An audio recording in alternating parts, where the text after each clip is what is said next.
တော်လန်ပြည်သူများအားလုံးပဲမင်္ဂလာပါရှင်ဒီစီစဉ်ကတော့နေ့စဉ်ဖြစ်ပျက်နေတဲ့နိုင်ငံတကာသတင်းနဲ့ပြည်တွင်းသတင်းများကိုတော်လန်ပြည်သူများသိရှိနားဆင်ရအောင်တင်ဆက်ပေးမယ့်စီစဉ်ပဲဖြစ်ပါတယ်ပထမဆုံးတင်ဆက်ပေးခြင်းတဲ့သတင်းကတော့အာဆီယံအဖွဲ့ဝင်နိုင်ငံတစ်ခုဖြစ်တဲ့တီမောလက်စတေဒီမိုကရက်တစ်သမ္မတနိုင်ငံတွေအကြံဖက်စစ်အာဏာရှင်မင်းအောင်လှိုင်ကိုစစ်ရာဇဝတ်မှုများနဲ့လူသားမျိုးနွယ်ပေါ်ကျူးလွန်တဲ့ရာဇဝတ်မှုများဖြင့်တရားစွဲဆိုထားခြင်းရဲ့နောက်ဆက်တွဲဖြစ်တရားစီရင်ရေးဆိုင်ရာပြန်လည်သုံးသပ်ရန်အတွက်ပထမအဆင့်တရားရုံးသို့တရားဝင်တင်သွင်းလိုက်ပြီးဖြစ်ကြောင်းသက်ဆိုင်ရာကသတင်းထုတ်ပြန်လိုက်တာကိုသိရပါဗျ။အဆိုပါအမှုရဲ့တရားလိုချင်းလူအခွင့်အရေးဖွဲ့ CHRO ရဲ့ညွှန်ကြားရေးမှူးစလိုင်းစာအုပ်ကဇန်နဝါရီလတွင်စတင်ခဲ့တဲ့အမှုမှာနောက်ထပ်အဆင့်တစ်ခုသို့ရောက်ရှိသွားခြင်းဖြစ်ပြီးမင်းအောင်လှိုင်ကိုမြန်မာနိုင်ငံအနောက်မြောက်ပိုင်းရှိချင်းပြည်နယ်တွင်ကျူးလွန်ခဲ့တဲ့ရက်စက်ကြမ်းကြုတ်တဲ့ရာဇဝတ်မှုများအတွက်ကွပ်ကဲမှုနဲ့ထိန်းချုပ်မှုဆိုင်ရာတာဝန်ရှိမှုဖြင့်တရားစွဲဆိုထားခြင်းဖြစ်ပါတယ်။အဆိုပါမှုရဲ့ရှေ့ဆောင်ရှေ့နေဖြစ်သူအရှိတီမောဥပဒေကုမ္ပဏီ Da Silva Teixeira and Associados မှာ Jose Teixeira ကစုံစမ်းစစ်ဆေးမှုတစ်ခုဖွင့်လှစ်ဖို့အတွက်ဥပဒေကြောင်းအရတာဝန်ရှိနေပြီးတရားရုံးကလည်းဒီအတိုင်းဆုံးဖြတ်လိမ့်မယ်လို့ကျွန်တော်ယုံကြည်ပါတယ်။ရှင်းရှင်းလင်းလင်းပြောရရင်အခုလိုစုံစမ်းစစ်ဆေးမှုဟာဂျနီဖာမြို့ကမြန်မာနိုင်ငံဆိုင်ရာလွတ်လပ်တဲ့စုံစမ်းစစ်ဆေးမှုရန်တရား IIMM လို့အဖွဲ့အစည်းတွေကမင်းအောင်လှိုင်ကိုစုံစမ်းစစ်ဆေးနေပြီးအမှုရှိဆက်တဲ့အခါကူညီပံ့ပိုးဖို့အသင့်ရှိနေတာကြောင့်အရှိတီမော်ရဲ့တရားစီရင်ရေးစနစ်ပေါ်ဖိအားဖြစ်စေမှာမဟုတ်ပါဘူးလို့မှတ်ချက်ပြုထားပါတယ်ရှင်။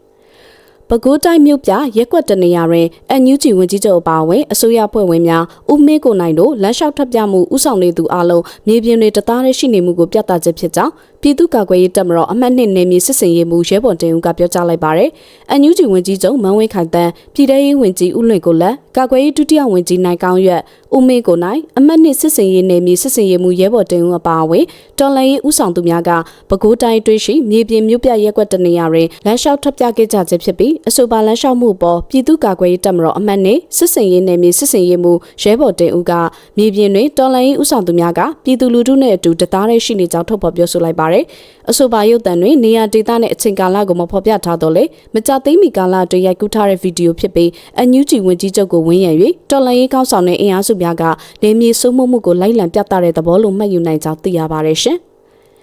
နိုင်ငံတော်သမ္မတကြီးဦးဝင်းမြင့်ကိုလွန်ငင်းချမ်းသာခွင့်ပေးခြင်းနဲ့နိုင်ငံတော်တိုင်ပင်ခံပုဂ္ဂိုလ်ဒေါအောင်ဆန်းစုကြည်ကိုနေအချုပ်သို့ပြောင်းရွှေ့ခြင်းတို့မှာစစ်ကောင်စီရဲ့ဟန်ပြဖြေလျှော့ထားတဲ့နိုင်ငံရေးထောင်ချောက်တစ်ခုသာဖြစ်ကြောင်းပအို့အမျိုးသားဖက်ဒရယ်ကောင်စီ PNFC ကပြောကြားလိုက်ပါတယ်။အကြံဖက်စစ်တပ်ကဧပြီ18ရက်နေ့တွင်သမ္မတကြီးဦးဝင်းမြင့်ကိုနေအိမ်သို့ပြန်ပို့ခြင်းနဲ့ဧပြီလ30ရက်နေ့တွင်ဒေါအောင်ဆန်းစုကြည်ကိုနေအိမ်အချုပ်သို့ပြောင်းရွှေ့ခြင်းတို့မှာစစ်တပ်ထံတွင်အမှန်တကယ်စိတ်စေတနာရှိ၍မဟုတ်ဘဲဟန်ပြလှုပ်ဆောင်ခြင်းသာဖြစ်ပြီးယခုကဲ့သို့လှုပ်ဆောင်ရခြင်းမှာ၎င်းတို့ရဲ့အတူရောင်ရွှေကောက်ပွဲမှာတဆင့်ပေါ်ပေါက်လာတဲ့ဆိုရကိုနိုင်ငံတကာနဲ့အာဆီယံရဲ့အသိအမှတ်ပြုမှုရရှိရန်နဲ့နိုင်ငံရေးအရတရားဝင်မှုရရှိရန်ကြိုးပမ်းခြင်းဖြစ်ကြောင်း PNFC ကထောက်ပြထားပါတယ်။ဒါအပြင်ယခုလောက်ရဟာပြည်သူများထံသို့သမ္မတကြီးလွတ်မြောက်သွားပြီဆိုတဲ့လွဲမားတဲ့သတင်းစကားများရောက်ရှိစေရန်ရည်ရွယ်တဲ့ဝါဒဖြတ်မှုတစ်ခုသာဖြစ်ကြောင်းလက်တွေ့တွင်လုံးဝလွတ်မြောက်သွားခြင်းမဟုတ်တာကြောင့်ပြည်သူများအနေနဲ့စစ်ကောင်စီရဲ့လှည့်ပြားမှုများကိုသတိပြုကြရန်နဲ့နိုင်ငံတော်တိုင်ပင်ခံပုဂ္ဂိုလ်လွတ်မြောက်ရေးနဲ့တနိုင်ငံလုံးလွတ်မြောက်ရေးအတွက်ဆက်လက်တိုက်ပွဲဝင်သွားကြရန် PNFC ကအလေးနက်ထားတိုက်တွန်းထားပါတယ်ရှင်။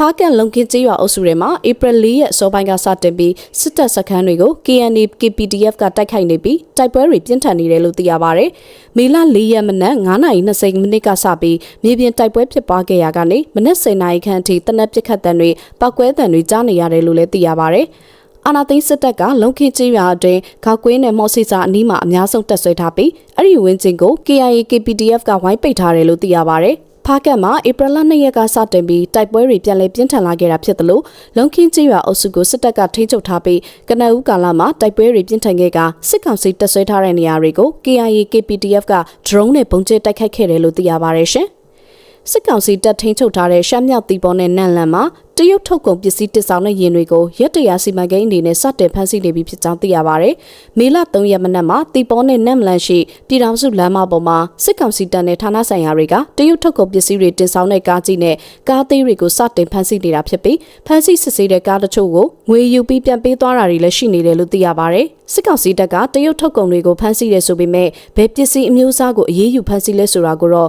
့တိတိကျကျရေးသားဖော်ပြထားတာမရှိတာကိုသိရပါတယ်ရှင်။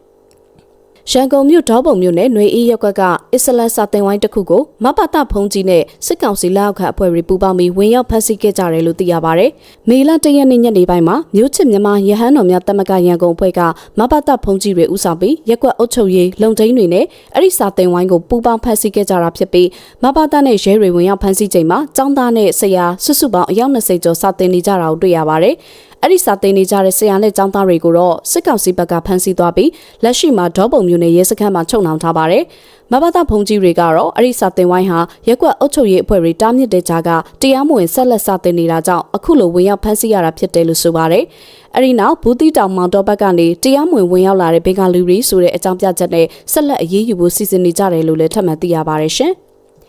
ထိုင်းနိုင်ငံချင်းမိုင်မဲရီမြို့နယ်ရှိလုပ်ငန်းခွင်မှာအလုပ်ရှင်ဖြစ်သူကိုတပ်ဖြတ်ခဲ့မှုဖြင့်မြန်မာလုပ်သား4ဦးကိုမေလ2ရက်နေ့ကဖမ်းဆီးလိုက်ကြောင်းထိုင်းသတင်းတွေမှာဖော်ပြထားပါတယ်။ဒါ့အပြင်တရားခံဖြစ်သူတွေကိုမေလ2ရက်နေ့နနက်ပိုင်းဝရုံးခုံဖျားနီနေဆက်ကိုဖျက်၍မြန်မာနိုင်ငံအတွင်းသို့ထွက်ပြေးရန်ပြင်ဆင်နေစဉ်မှာရဲတပ်ဖွဲ့ကကြားဖြတ်ဖမ်းဆီးနိုင်ခဲ့ပြီးဖမ်းဆီးရရှိသူများကိုရဲစခန်းသို့လွှဲပြောင်းကဥပဒေအရရေးယူဆောင်ရွက်လျက်ရှိကြောင်းသိရပါတယ်။လူသတ်မှုမှာမေလ1ရက်နေ့နနက်2နာရီခန့်အချိန်တွင်ဖြစ်ပွားခဲ့ခြင်းဖြစ်ပြီးသေဆုံးသူမှာအသက်49နှစ်အရွယ်ရှိရှန်တိုင်းရင်သားအုံဆောင်ချိုင်ဖြစ်ခါဖမ်းဆီးရမိသူမြန်မာလုပ်သား4ဦးနဲ့အတူအလုပ်သမားစခန်းတွေနေထိုင်သူဖြစ်တဲ့အပြင်အလုပ်ရှင်လည်းဖြစ်တယ်လို့သိရပါတယ်။စုံစမ်းစစ်ဆေးမှုများအရအလုပ်ရှင်ဖြစ်သူကလောက်ခလာစာများမပေးချေပဲထားရှိခြင်းနဲ့ပတ်သက်၍အငြင်းပွားမှုဖြစ်ပွားခဲ့ပြီးနောက်တန်တရားရှိသူ4ဦးကတပ်ဖြတ်ရန်ကြိုတင်စီစဉ်ခဲ့ကြပြီးအလုပ်ရှင်ဖြစ်သူအိပ်ပျော်နေစဉ်အတွင်းအလုပ်သမား2ဦးကလေဘင်းကိုလှိဖြတ်၍ဓာဖြင့်ထိုးတက်ခဲ့ကြပြီးကျန်အလုပ်သမား2ဦးကမူအပြင်မှာကင်းဆောင်ပေးခဲ့ကြတာဖြစ်တယ်လို့သိရပါတယ်။လက်ရှိမှာ၎င်းတို့4ဦးအားတရားစွဲဆိုထားကြောင်းထပ်မံသိရပါတယ်ရှင်။မန္တလေးမြို့ကလမ်းမတွေပေါ်မှာအာဏာသိမ်းစစ်ကောင်စီရဲ့အဖွဲ့စုံစစ်ဆေးဖမ်းဆီးမှုတွေပြန်လည်အရှိန်မြင့်လှုပ်ဆောင်လာကြောင်းသိရပါဗျ။တကြံမတိုင်မီကမန္တလေးမြို့တွင်မှာစစ်ဆေးဖမ်းဆီးတဲ့အဖွဲ့တွေအနည်းငယ်လျော့နေသွားခဲ့ပေမဲ့ယခုမေလ1ရက်ကစတင်ပြီးအဖွဲ့စုံစစ်ဆေးဖမ်းဆီးတဲ့အဖွဲ့တွေပြန်လည်များပြားလာတယ်လို့သိရပါဗျ။မေလ4ရက်1ရက်ထိမန္တလေးမြို့မှာစစ်ဆေးဖမ်းဆီးတဲ့အဖွဲ့18ဖွဲ့အတီးတီးဖြစ်နေပြီးအဆိုပါအဖွဲ့တွေကရင်တွေအပြင်စုံမစစ်ဆေးတာလက်ကင်ဖုန်းတွေကိုပါစစ်ဆေးတာတွေပြုလုပ်နေတာဖြစ်တယ်လို့သိရပါဗျ။မန္တလေးမြို့မဟာမုနိဖျားကြီးအနောက်မုတ်ဦးအဝင်ရှိမှလည်းရဲနဲ့ရင်တိန်အင်အား20ခန့်နဲ့3ရက်ဆက်တိုင်နေ့စဉ်စစ်ဆေးဖမ်းဆီးနေတဲ့ပြင်စစ်ဆေးရေးအဖွဲ့တွေကမော်တော်ယာဉ်ပိုင်ရှင်တွေစီကနေငွေကျပ်1000ခန်းကနေသိန်းချီထိငွေညစ်တောင်းလေးရှိတယ်လို့ထပ်မံသိရပါတယ်ရှင်။ပဲခူးတိုင်းအနောက်ချမ်းပန်းတောင်းတက်နေရှိညောင်ကျိုးစခန်းအနီးတွင်စစ်တပ်နဲ့အာရကန်တပ်တော် AA ပူးပေါင်းတပ်ဖွဲ့တို့လက်နက်ကြီးများပြန်လည်ပစ်ခတ်ကတိုက်ပွဲများပြင်းထန်နေတယ်လို့သိရပါဗျ။စစ်ကောင်စီဘက်ကယခုမေလပထမအပတ်အတွင်းတွင်လီလာတောင်ကျောမှာတဆင်ညောင်ကျိုးခန်းစစ်စခန်းဘက်သို့တိုက်စစ်ဆင်လာခြင်းဖြစ်သလိုနှစ်ဖက်တပ်များကြားလက်နက်ကြီးများဖြင့်အပြန်အလှန်ပစ်ခတ်မှုများဖြစ်ကတိုက်ပွဲများပြင်းထန်နေတယ်လို့သိရပါဗျ။ AA နဲ့စစ်တပ်တို့အကြားတိုက်ပွဲများမှာယခုရက်ပိုင်းတွင်ပြန်လည်ပြင်းထန်လာနေပြီးမကွေးနဲ့ AR တိုင်းအဆက်ဒေသများတွင်လည်းထိတွေ့တိုက်ပွဲများဆက်တိုက်ဖြစ်ပွားနေသလိုစစ်ကြောင်းတချို့တပ်ဆုတ်ထွက်ပြေးနေရတဲ့ခြေအနေများကြောင့်အာဏာလုစစ်အုပ်စုမှစစ်မှုထမ်းတပ်သားတွေများကိုစစ်ကူဖြင့်အင်အားဖြည့်တင်းမှုများတိုးမြင့်လှုပ်ဆောင်နေတာကိုလည်းထပ်မံသိရပါတယ်ရှင်။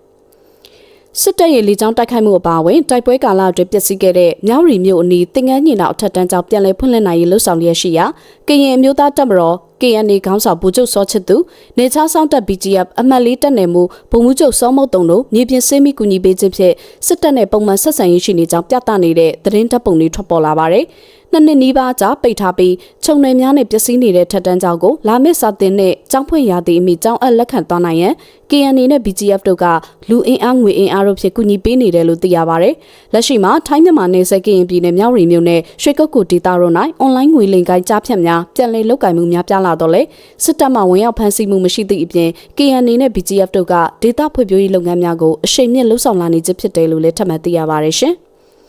ဟုတ်ကဲ့ပါဒီကနေ့တင်ဆက်ပေးသွားတဲ့သတင်းတွေကတော့နိုင်ငံတကာသတင်းနဲ့ပြည်တွင်းသတင်းတွေကမှထူးခြားဖြစ်စဉ်များကိုကောက်နှုတ်တင်ဆက်ပေးသွားတာပဲဖြစ်ပါတယ်ဒီစီစဉ်လေးကိုနေ့စဉ်တင်ဆက်ပေးနိုင်ရင်ကြိုးစားသွားမှာဖြစ်တဲ့အတွက်စောင့်မျှော်နားဆင်ပေးကြဖို့ကိုလည်းမေတ္တာရက်ခံပါတယ်ရှင်ကြည့်ရှုနားထောင်ပေးနေကြတဲ့တော်လန်ပြည်သူများဘေးကင်းလုံခြုံပြီးကောင်းမွန်သောနေ့ရက်များကိုပိုင်ဆိုင်နိုင်ကြပါစေရှင်